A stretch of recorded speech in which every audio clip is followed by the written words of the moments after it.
ईमान के खातिर अपनी जान कुर्बान करने वाली एक दिलेर खातून जिसने मूसा अलैहिस्सलाम की परवरिश की और बचपन में उन्हें फ़िरौन के जुल्म जबर से बचाया। लेकिन जब उस खातून ने अल्लाह पर ईमान लाया तो फ़िरौन ने उसके साथ क्या सलूक किया और ऐसा क्या हुआ कि इस खातून को दुनिया की अजीम तरीन औरत का लक़ब दिया गया।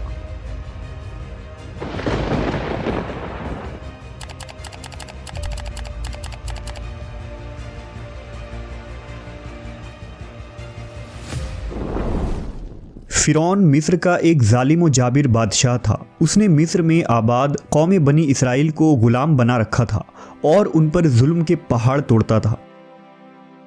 फ़िरौन नहायत ही मगरूर बादशाह था और ख़ुद को लोगों का खुदा और राज़िक कहलवाता था, लेकिन किसी में भी इतनी जुर्रत न थी कि फ़िरौन की मुखालफत कर सके।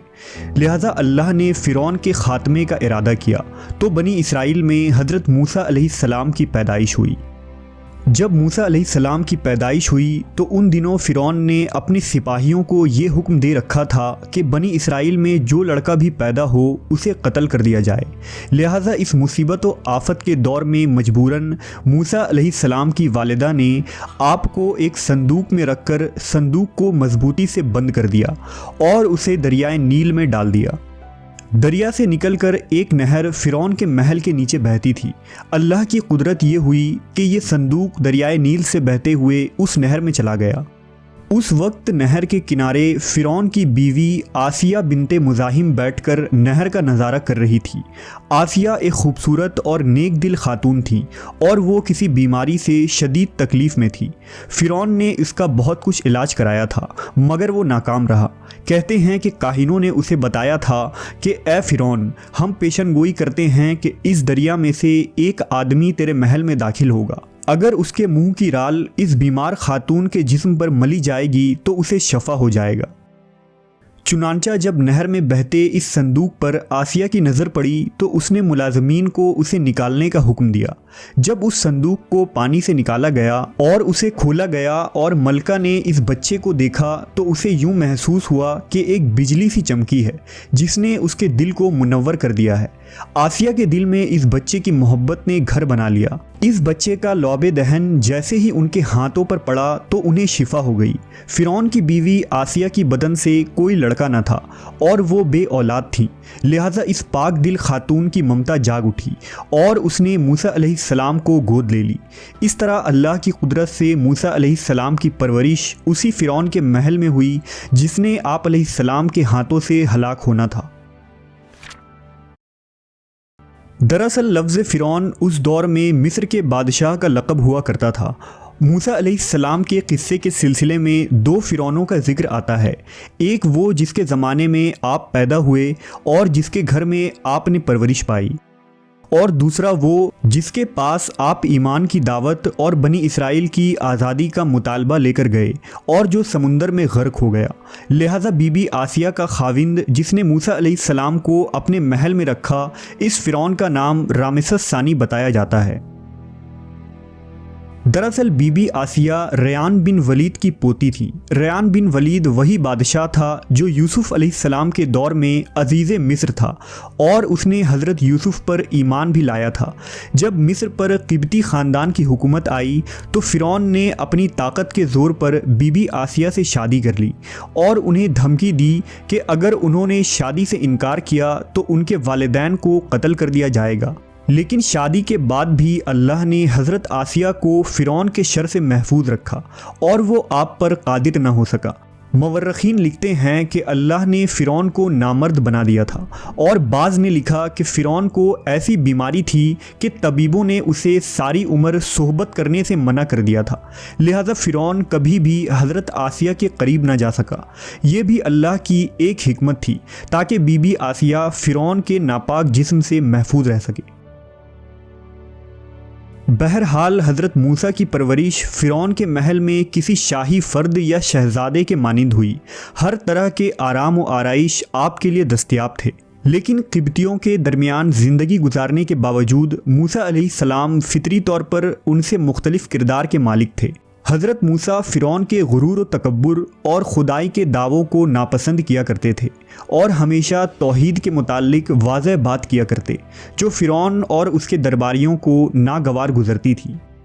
बहुत जल्द वो वक्त भी आ गया जब अल्लाह ने हज़रत मूसा अलैहिस्सलाम को नबूवत अता की और आप फ़िरौन के दरबार में इस्लाम की दावत लेकर तशरीफ़ लाए। उस वक्त फ़िरौन के मुतालबे पर जादूगरों और मूसा अलैहिस्सलाम के दरमियान सहर का मुकाबला हुआ, जिसमें हज़रत मूसा की असा हकीकी सांप में तब्दील हो गई और जादूगरों पर हक़ वाज़े हो गया कि ये अल्लाह के सच्चे रसूल हैं जिन्हें हमारी हिदायत के लिए भेजा गया है।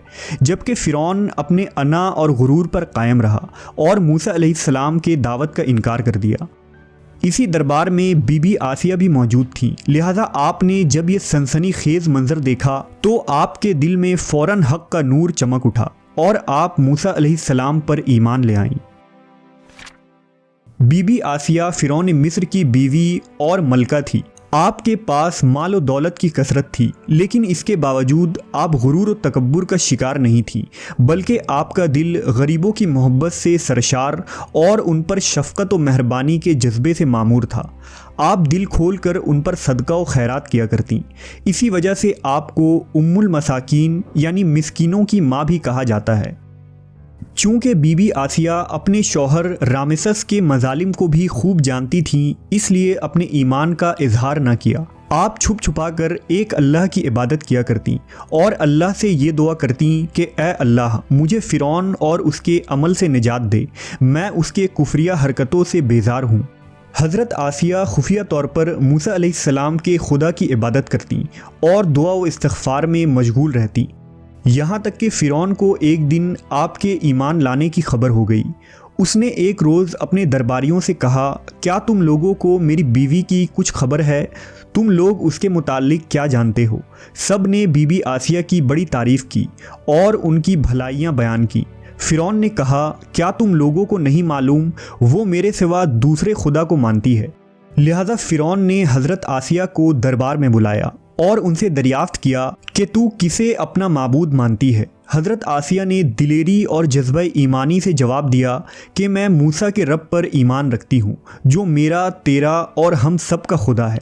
फ़िरौन इस बेबाक जवाब पर गज़बनाक हो गया और बहुत जल्द पूरे शहर में इस बात की शोहरत हो गई कि फ़िरौन की बीवी और मलका ने फ़िरौनी तौर तरीके को ठुकराते हुए दीन मूसा कबूल कर लिया है। पहले तो फ़िरौन ने बीबी आसिया को समझा बुझाकर, तरगीब दिलाकर और डरा धमकाकर मूसा अलैहिस्सलाम के दीन को छोड़ने को कहा, लेकिन जब उसने हज़रत आसिया के चट्टान जैसे मजबूत ईमान और जज्बे को देखा तो उसने जुल्म व बर्बरियत से काम लेने की ठान ली। फ़िरौन ने अपने अहलकारों को हुक्म दिया कि आसिया को तपते हुए रेगिस्तान की धूप में लिटा दिया जाए, लिहाजा आपको शदीद गर्मी में रेत के तपते मैदान में छोड़ दिया गया। फ़िरौन उस जगह दौरा करता रहा और कहता रहा कि अब तू बाद आ जा, अगर तूने मेरी बात मान ली तो महल की शाही ज़िंदगी और आराम व आराइश तेरी मुंतज़िर है। मगर हज़रत आसिया पर इसका कोई असर न हुआ, क्योंकि आपको जन्नत के उस लाफ़ानी मोहल्लात पर ईमान था जो अल्लाह ने उन्हें अता करने का वादा किया था। जब फ़िरौन ने हज़रत आसिया की साबित कदमी को देखा तो उसने आपको शहीद करने का फ़ैसला कर लिया। उसने अपने सिपाहियों को हुक्म दिया कि बड़ी से बड़ी चट्टान कहीं से उठा लाओ और आसिया को चित लिटाओ और वो चट्टान उस पर गिरा दो।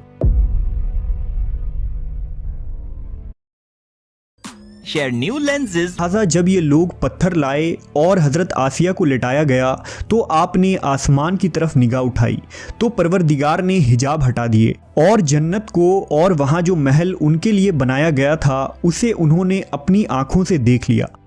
आखिरकार उस पत्थर को आप पर गिरा दी गई और आपकी रूह परवास कर गई।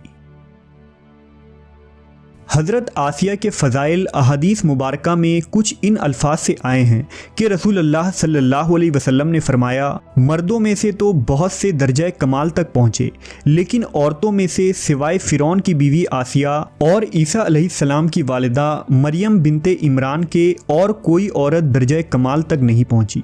इस तरह एक और रिवायत में आता है कि आप सल्लल्लाहु अलैहि वसल्लम ने फरमाया, जन्नती औरतों में सबसे अफजल खदीजा बिनते खवेल्द, फ़ातिमा बिनते मोहम्मद और फ़िरौन की बीवी आसिया बिनते मुज़ाहिम और ईसा अलैहिस्सलाम की वालिदा मरियम बिनते इमरान है। एक रिवायत में आता है कि बीबी आसिया का निकाह जन्नत में हज़रत मोहम्मद सल्लल्लाहु अलैहि वसल्लम से होगा। लिहाजा रिवायत है कि रसूलुल्लाह सल्लल्लाहु अलैहि वसल्लम ने फरमाया, जन्नत में मेरा निकाह मरियम बिनते इमरान, मूसा की बहन कुलसूम और फ़िरौन की बीवी आसिया के साथ होगा। हमने देखा कि हज़रत आसिया ऐसी हुकूमत के साथ, ऐसे दरबार के अंदर इस कदर माल व दौलत, इताअत गुज़ार ग़ुलाम और कनीज़ों के साथ में एक बेहतरीन ज़िंदगी थी, लेकिन उन्होंने हक़ को कबूल किया और मूसा अलैहिस्सलाम के दीन पर ईमान ले आई। हालांकि उन्हें मालूम था कि ईमान लाने की वजह से उनकी तमाम खुशियाँ और मकाम व मनसब छिन सकता है, यहाँ तक कि जान भी जा सकती है, लेकिन आपने हक़ को कबूल किया और अपने गुज़श्ता आमाल पर तौबा कर ली। बिलाशुबा तौबा करना और ईमान पर मजबूती से कायम रहना कोई आसान अमल नहीं, लेकिन जो शख्स भी इस दुनिया की मुश्किलात से गुज़र कर अल्लाह की इताअत करेगा और इंसानों के बजाय अल्लाह से डरेगा, तो आखिरत में उसके लिए